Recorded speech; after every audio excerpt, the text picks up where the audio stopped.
Pisang di ujung ini. Cari.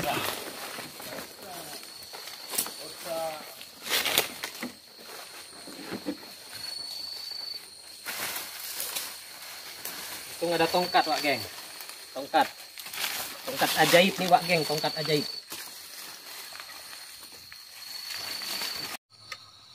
Pak kalau uno kucuk tak guna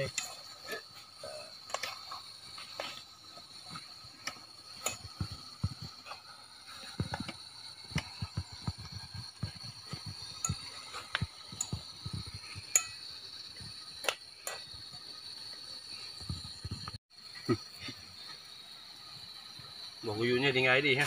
Di.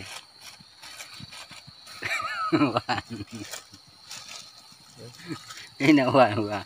Ya, bos siapkan makanan untuk anggota wah.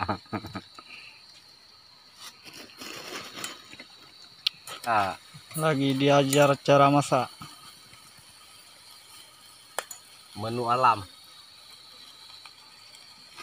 Ini hari ini kita menu alam. Ini pakis kita dapat dari hutan.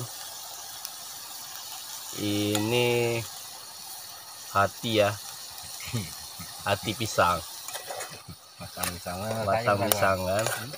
Ini pisangnya pisang hutan juga ya. Jadi kita menu ala survival, bertahan hidup. Jadi kita manfaatkan makanan-makanan yang ada di alam.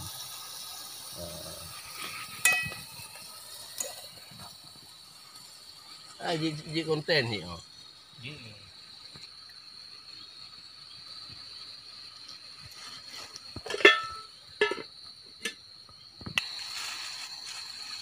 Kita tambahkan kecap manis.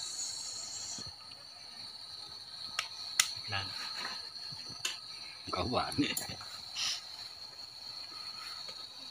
Biar gurih kita tambahkan kecap ya. Aromanya mulai terasa keluar. Coba kita lihat. Mantap.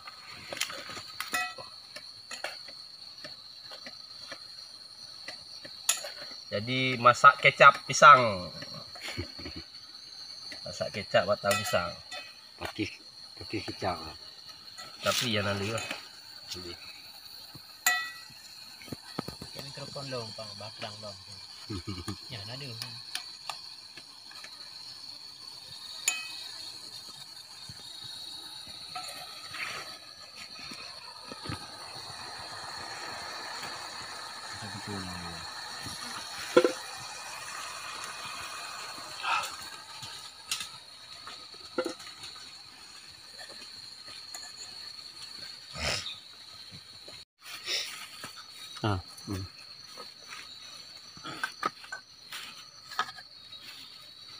Ayam gunung. Nah, mantap. Kita coba ya. Menu masakan ala survive.